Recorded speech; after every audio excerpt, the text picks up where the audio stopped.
Hello there. I'm so happy to be here with the third episode of my podcast, The Best Version of You. So, what is it we're going to be talking about today? So, today is about conscious parenting. Now, before you switch off thinking, I'm not a parent, I don't need to listen to this, you might not be a parent to a child, but you are a parent to yourself. I'll come to it, why I'm saying that. So, stay tuned. What is conscious parenting?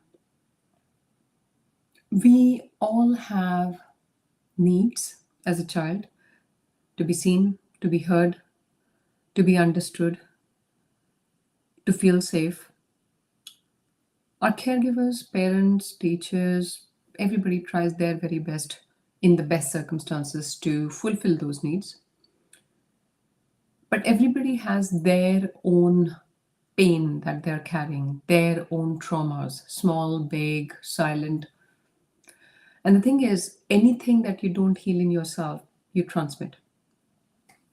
And that's all cultures, every person. I'm not kind of holding one person responsible. So it's not about what happened and stuff like that. You need to be your own conscious parent. What does that mean?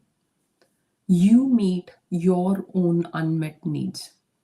The need to be seen, the need to be heard, the need to be loved unconditionally, telling yourself that you believe in yourself and you love yourself for who you are, not for being the version of you that somebody else expects you to be or the society expects you to be. If you're a parent, of course, that takes another level. That means you tell your child, not only I love you very much, but most importantly, I believe in you. I believe in you with all my heart. I'm here to guide you. I'm not here to sculpt you into some version of that I would like that would be lovable to me. No, you are loved as you are. You don't have to be a mini version of me or like, my idea of what a child should be. Making your child and yourself feel truly, genuinely loved, unconditionally, believed for who you are, for who your child is. I think let's go one by one so that we don't confuse the things.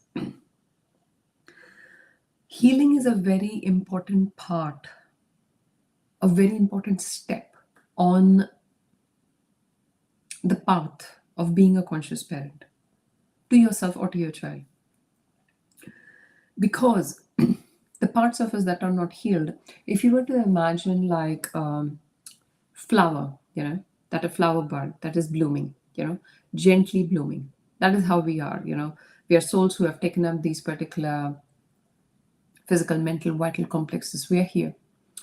Now, as this flower bud blooms, there are different occurrences in life, and as a little person, you are kind of a meaning making machine, right?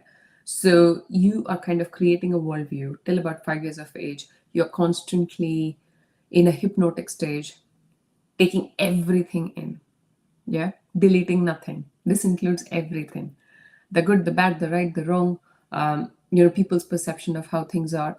And that becomes a worldview for, say, after you're 5 or 6 years of age. So, say you and me were looking at the same thing, or five other people were looking at the same thing. We don't look at the thing, or we don't look at the person, or we don't look at the scenario. We look at it with our colored glasses on, our glasses of beliefs.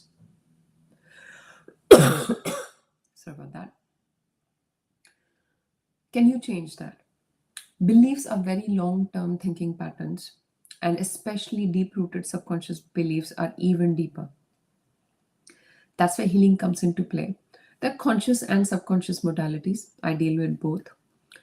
So, subconscious modalities deal with more of the inner blocks, subconscious blocks that stand in the way. When you're like, I know I've got this, I know I can do this, but there's something standing in the way. I don't know exactly what.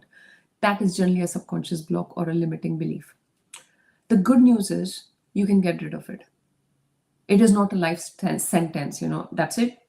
This was my childhood, this happened, I carried on this belief or this trauma or this pain, and that's how it is. I can't do anything about it. That's not true. So that is what healing is all about. Moving from a place of trauma or hurt. Sometimes you know about it, sometimes you don't know about it. Having kind of a crooked worldview. Moving back to who we truly are. The deepest, truest, highest version of who we are meant to be. So think of it like, if your deepest inner light is coming on the surface, but the surface, there are so many blocks in between, and the surface is all ruffled. What you see is a very distorted version of the amazing, awesome, highest version of you. That is not even being seen. So simply speaking, healing is all about getting rid of the clutter, the subconscious blocks, the inner blocks, the limiting beliefs. This flower bud when it was blooming, this amazing, any of the petals that became stunted because of limiting beliefs, because of silent traumas, because of physical, mental, emotional abuse in any form, you can treat them, you can give them all the love, and they'll bloom again. Whenever we talk about subconscious, generally there's a thing like, that's it, it's beyond my control. What can I do about it? That's not true. We'll come to the subconscious blocks, but when we come to conscious parenting, let's start by the simple conscious things that you can do on a daily basis. First and foremost, when things don't go your way, when you make a mistake, stop badgering yourself about it. You are a human being. Life is about learning and growth. Life is not about success or failure. You learn equally from both. Most importantly, you learn from failure. So when you make a mistake, learn to be kind and compassionate to yourself. It is not the end of the world, right? So you're a soul who has been in many bodies, who will be in many, many, many bodies. This is a learning experience. We are here to learn, to grow, to progress. Most of the fear of failure, the fear of judgment, which results in procrastination, it's like an analysis paralysis. You are paralyzing yourself. I think that becomes a big block in itself for us to be actually able to experience new things. When when you are learning anything in your life, learning to walk, learning to write, learning to potty train, possibly, we don't remember, but you make mistakes. At some point, we're like, no, I'm not allowed to make mistakes. I need to be perfect. Now, what have you done? All of us have done that at some point of time, or maybe few of us. We put ourselves into this perfectionist prison, which we call our comfort zone. So whenever you're trying to get beyond your comfort zone, the feeling is almost like you're butting your head against something. So it's like this invisible cage that you have created for yourself. As soon as you're wanting to go outside, you butt your head. How do you come out of your comfort zone? It's not an overnight thing. It's like you keep stretching a bit more every single day. Let's start with simple things. So say you're used to going to a restaurant, one particular restaurant, you love this particular cuisine, that's where you go maybe once a week, every week. Great. Try something new. Just try something new, Increase the arena of your comfort zone. What else? So I'm going to say a statement. What comes to you, generally your subconscious has a way of words. What comes to you is just right. I would love to do this, but what comes to you? So for me, it was like, I would love to be a speaker, but.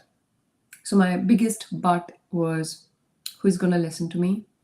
There's so many people out there already. They have said everything. What new am I going to say? Am I going to be even able to provide value? Why would people listen to me? All of these questions. Rather than going and dealing with everything, one by one. Yes, there are very many people. Yes, everything has possibly already been said. But there's only one Ruchi. There's only one you know, this particular version, this physical, mental, vital complex that you have taken. And that's for a reason. We are not all robots. We are all kind of, our physical, mental, emotional, certain characteristics, certain talents, certain ways we do things, our unique strengths. Yes, there are weaknesses as well, but our unique strengths, they need to be nurtured, right?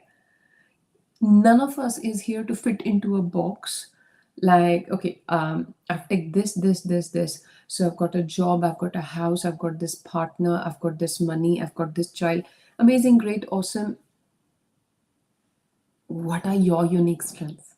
What lights you up? What really genuinely brings you true joy and fulfillment? Nurture that. So, as a conscious parent, learn to nurture your own unique strengths, whatever they are. How do you find them? You become more self aware of yourself. Ruchi, so you were talking about conscious parenting. Now we are talking about being self aware. How do I even become self aware? Um, there's no button for self awareness.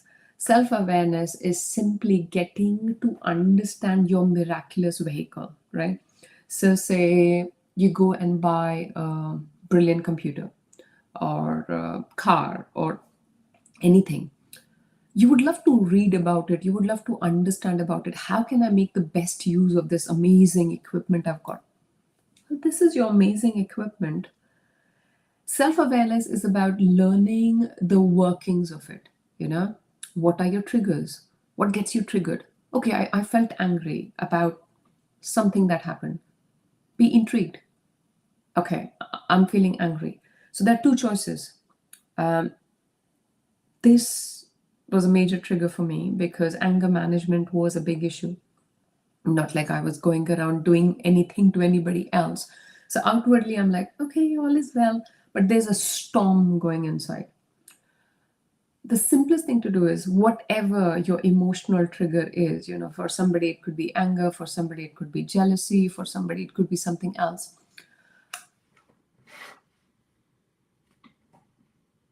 The magic words are step back, right? So, as a conscious parent, you teach yourself emotional regulation. Self awareness and emotional regulation. How do they connect? Well, you need to be self aware to be able to emotionally regulate yourself. How do I become self aware? Spend some time with yourself. Sorry, there's no app for it. Like, yes, you can listen to Blinkist and Headspace and listen to amazing books, gather knowledge, understanding, amazing, awesome. Self awareness comes from reflection, understanding. Simple things, going for a 15-20 minute walk just by yourself. Yes, I love listening to podcasts, but just by yourself. Being mindful, paying attention to everything around you, what's happening inside me, registering it. I think the surroundings we all live in today's age and era is kind of the exact opposite of what self-awareness would mean. If we have 5 minutes, 9 out of 10 of us would just turn to our phone and start, I don't know, doing some email or going through something or something. The to-do lists are endless. The top part of the to-do list is nurturing your vehicle, right? For example, if your car is doing 100 things for you, if you don't get the MOT done in time, if you don't take care of it, it won't be able to do it, right? Sorry about that. What does care mean? So this is self-awareness. Different ways of being self-awareness. 10 minutes, just sit by yourself. I don't know. Expressive writing works wonders, which is very, very simple. So expressive writing is just about, if there's something going on in your head, just write it down on paper. You don't have to overanalyze it, you don't have to overthink it. Just let it flow. Let it flow. It's like if it's good, bad, right, wrong, positive, negative, any clutter, don't keep it there. Get it out of the system. Yeah.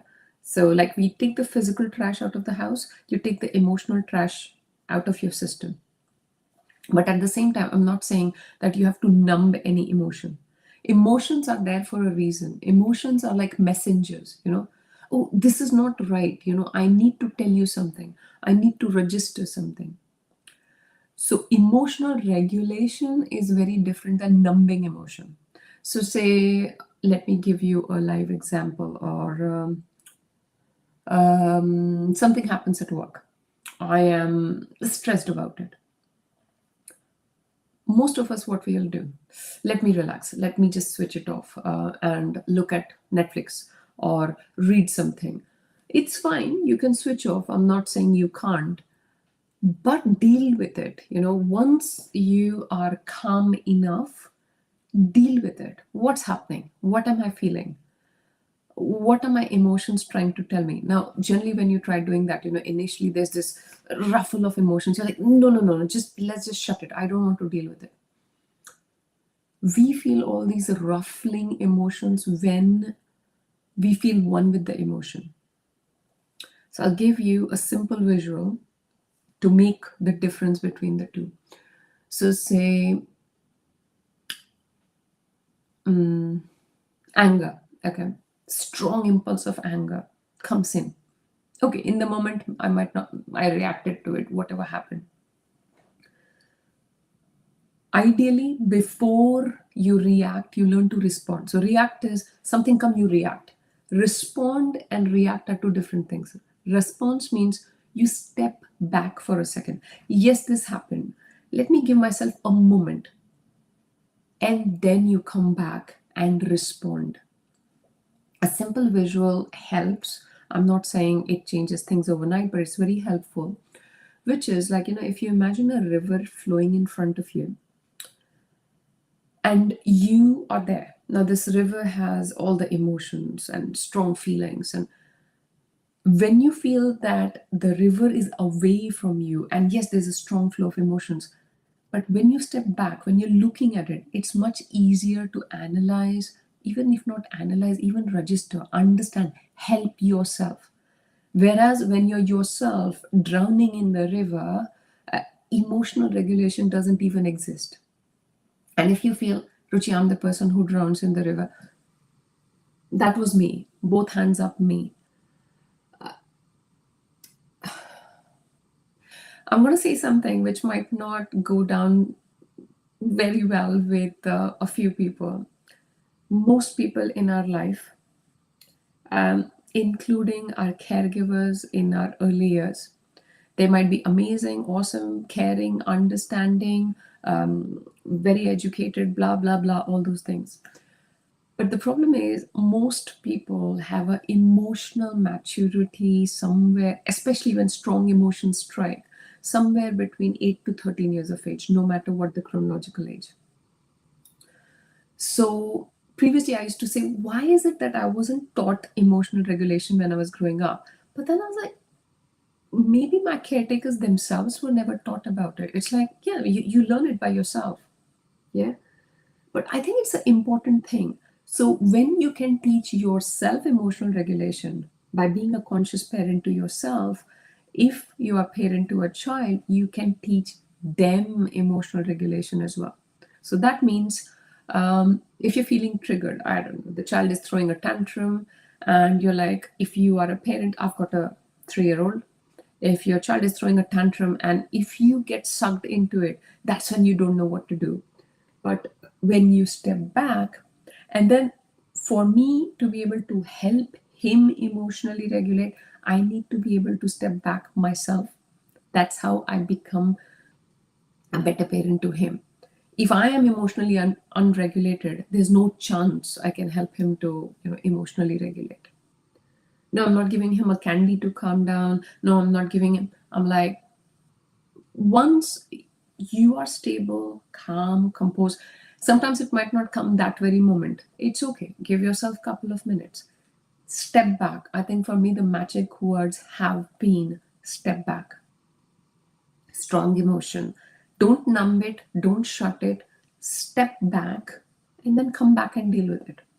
And when I talk about self love and self acceptance, one of the most important ways of showing yourself self love is actually listening to what your feelings, your emotions have to convey. rather than shutting them or numbing them down with Netflix or shopping or whatever else is the thing. So, to summarize, what did we talk about? So, we started with being a conscious parent. When I say being a conscious parent, first you need to learn to be a conscious parent to yourself, and then you can be a conscious parent to whoever you are taking care of, your child. Excuse me.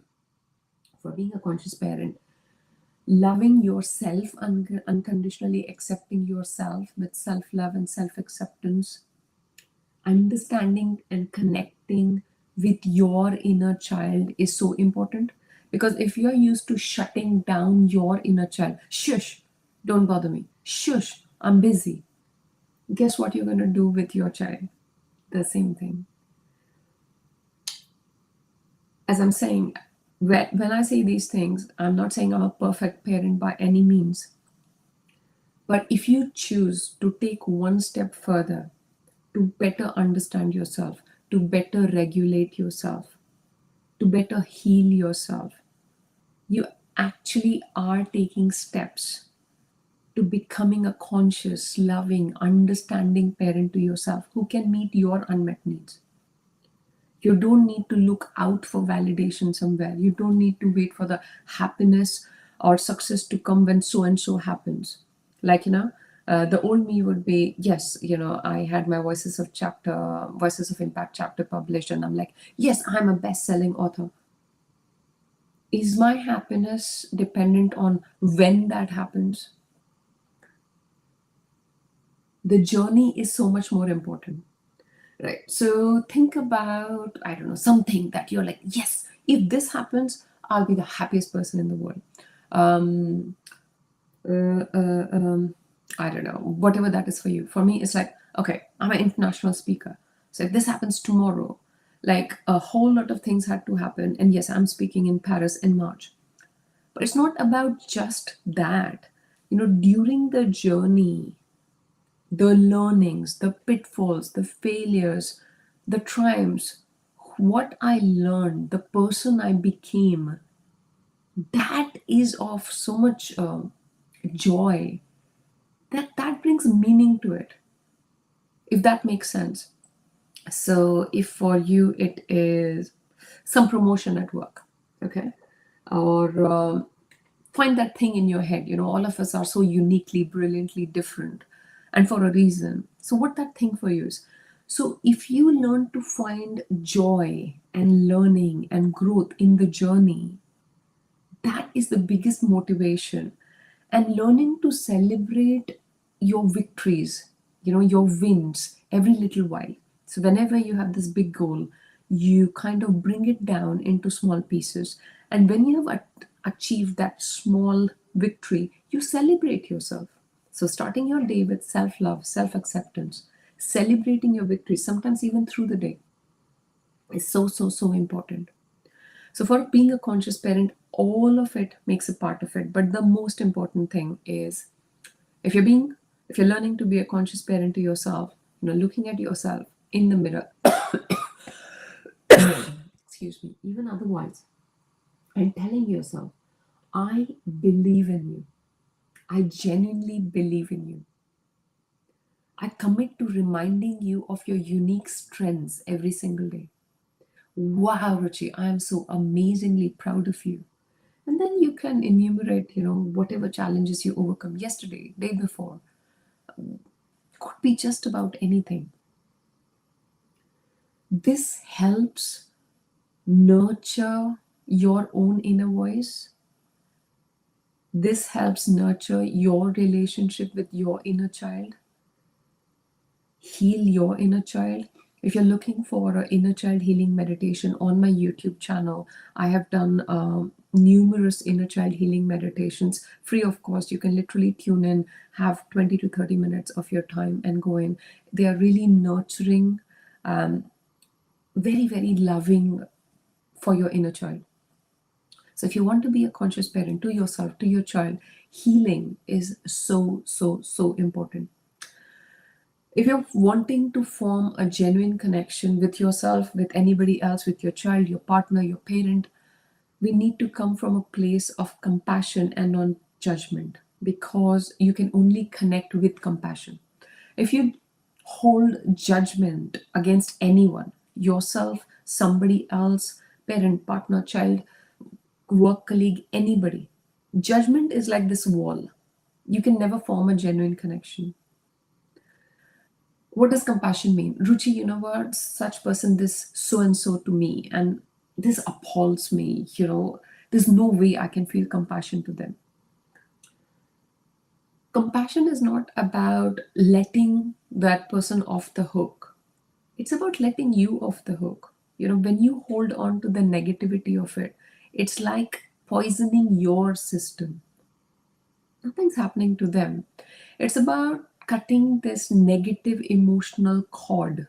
And when you're doing the inner child healing, like, you're in a deep space, you can actually send them love and healing.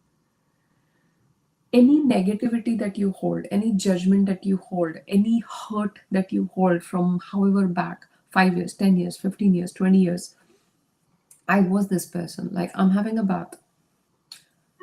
I remembered something. I was this person, okay, not so long back. 15 years back, so and so person said so and so. Why am I holding on to it? Learning to letting go of all that.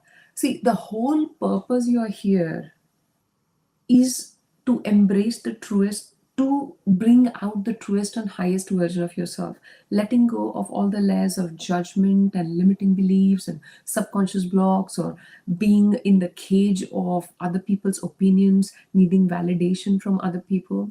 And because the journey is always inside out and not from outside in, that's why I would highly recommend the inner child healing meditation. If anybody listening to it is aiming to be a speaker or an author, is an author who wants to be a speaker, is a speaker who wants to be an author, very soon I am coming up with my masterclass, which is specially targeted towards speakers and authors. It is called the Inner Power Access Masterclass. And it is such an amazing tool. It will be basically rapid transformational therapy sessions to deal with the subconscious blocks.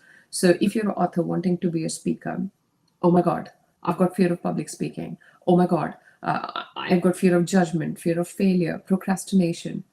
See, none of us were born with it. So, these are basically limiting beliefs or subconscious blocks that we learned, and we can easily let go of this luggage. So, that's where rapid transformational therapy comes into play. And if for me, somebody who could not press play uh, less than 2.5 to 3 years back, to being the person not boasting, but just saying that it is possible, from that person who had barely any self love, self acceptance, no self confidence, non existent self worth, and self esteem. Now, does that mean they were not there? No. All of these things were there, but they were just covered with layers and layers of limiting beliefs, subconscious blocks. So, when you get rid of that, that's how you let your inner light shine bright. And I think this is the best gift you can give yourself and to every single person around you, family or otherwise. Being the truest and highest version of yourself, nurturing your inner child. That brings out your loving, compassionate self. If you're a parent, you definitely genuinely become a better parent. Now, I would like to point out, when I say conscious parenting, sometimes people have this idea that I can't make a mistake because I'm a conscious parent. That's not true. We are human beings. Self forgiveness is equally a part of compassion. You're a human being. You're allowed to make mistakes. If you've made a mistake as a parent, I don't know, you lost your temper, you said something you shouldn't have, don't put it under the carpet. If you did something which wasn't right, and apologize to your child. See, I behaved this way, but this is not the way to behave. And you know what? Even I am learning emotional regulation. I'm learning, I'm growing, and I make mistakes, and I'm sorry about it. That's it. The worst way to deal with it is, oh, this happened. I did this. Now, let's behave as if it never happened. You're teaching your child emotional numbing, shutting down things, not dealing with things. You're allowed to make mistakes. Let your child know that you are doing your very best, but at the same time, you're a human being, you make mistakes, but you're open. Yes, I made a mistake. I apologize for it. I truly, genuinely love you, but most importantly, I believe in you. And I want to be, you as a conscious parent, want to be the wing, want to be the wind underneath your child's wings. They're not here to be beaten into something that you want them to be. They are a soul on its own journey who has come with whatever needs to come, all the attributes. You, they have chosen you as a guiding light for them. And the clearer your own light is, you know, getting rid of the subconscious blocks, the limiting beliefs, healing the unloved parts of you, inner child healing, the more you clear up the obstacles in your in your own inner light, the better a guiding light, a loving parent you are to your child and to your inner child as well. So that's what conscious parenting is all about. So that is all I had to say about conscious parenting. In the next topic, I mean, I'm yet to decide what will that be. But in the coming few episodes, at some point, I would want to discuss the topic of childhood sexual abuse. I know it has got a whole lot of negative connotations about it. People, it's like, yes, it happens, but not in our family. Nobody, I want it to be spoken up in a normal discussion. Because guess what? 90% plus of the childhood sexual abuse happens in the family, from a family member, from an extended family member, rather than from a stranger. So, again, I will go in detail later on, but I would definitely want to mention it here that as a conscious parent, it is your duty to inform your child, to teach your child about good touch, bad touch. It's not about distrusting any family member at all, but they need to understand what the person's intention is. Yes, it could be a family member creating this bond of trust. If somebody tells them, no, this is our secret. And yes, sex education and things come into school, but unfortunately, they come in very late, and whatever had to happen as regards child abuse might have already happened. So when they're as young as 2 years old, 3 years old, 4 years old, telling them what their sexual parts are called, naming them so that they understand, you know, good touch, bad touch, you know, if somebody is telling them, you know, you need to keep this a secret, this is our secret, no, that is wrong. So that is equally a part of conscious parenting. I will be speaking about childhood sexual abuse in the podcast, coming podcast episodes. And as I said, I genuinely want it to be a open topic of discussion because a whole lot in the RTT sessions I do, a whole lot of guilt and I mean, for topics that are completely things come up. Childhood sexual abuse is far more common than people think of. Now you'll think, why do I not know about it? Because there's so much guilt and shame about it. People do not give themselves the permission to even speak about it. Leave apart somebody else know about it. If that happened, I don't know, at some point, you know, the guilt and shame is carried on for years and years and years. Again, that is another level covering your light. And guess what gets rid of the guilt and shame? The other person loving you unconditionally, beyond the guilt, beyond the shame, ready to believe you that yes, it wasn't your fault. When you're able to speak it out, you help yourself free yourself of the shame and guilt. So again, it works both ways. If you or anybody else you know in your life, I don't know, somebody you're really close to, you can actually ask them an open question. If you are the one who went through it, inner child healing meditation again is very helpful. I offer rapid transformational therapy sessions, and no, people don't exactly come in for issues of childhood sexual abuse, but generally the presenting thing is lack of self love, lack of self acceptance, self confidence issues, self esteem issues. And this comes as an underlying issue. And I'm speaking about it here because I come across it so often in the RTT sessions. And without naming anybody, when I saw this, I had people in my life come and tell that I have got somebody in my life who mentioned that their mother told them about what she went through, who is in her late 60s. And this lady, now this is a person very close to me, and this lady hasn't told it ever to anybody, not parents, not husband. And guess what? She's not the only person. This is so common. So if you can give somebody else the place of love, compassion, acceptance, beyond judgment, creating the space for them, for yourself. It's so important. And please don't think that the school will teach this. You are the one. You, as a conscious parent, please take up the responsibility to educate your child. Build that bond of trust that they can come to you with anything. You trust them unconditionally. You love your child, that's amazing. Telling them every single day that you believe in them, and most importantly, you love them for who they are and not what you want to be. If you take nothing from this whole conscious parenting podcast, just this one statement, telling your child that I love you for who you are, not what I want you to be. You already have got what it takes. I am here to be your guiding light. That's who I am.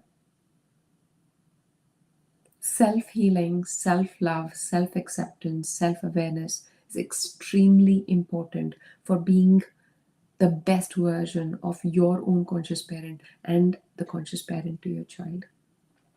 So I'll end with that today. And if you have any further suggestions about what you would like to hear in the further podcast, you're very, very welcome to post it in the comments.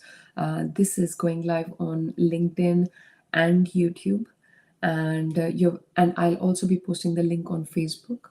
So, and first of all, I would like to thank you for your time and give yourself a pat on the back, because this is your time of learning, of growth, of realigning with yourself, making time for yourself. So congratulate yourself for it and love yourself truly, deeply, and unconditionally. Unconditionally. Okay. Wonderful. Thank you for being the amazing, amazing, awesome person that you are. I'm here to help you get rid of any subconscious blocks, dimming your light, dimming your shine. And I'll also like to inform that I'm doing the J. Shetty Life Coach certification. So I will be adding on coaching to my offer package of rapid transformational therapy sessions very soon. Okay, looking forward to hear from you. Have a wonderful, wonderful day. Bye bye.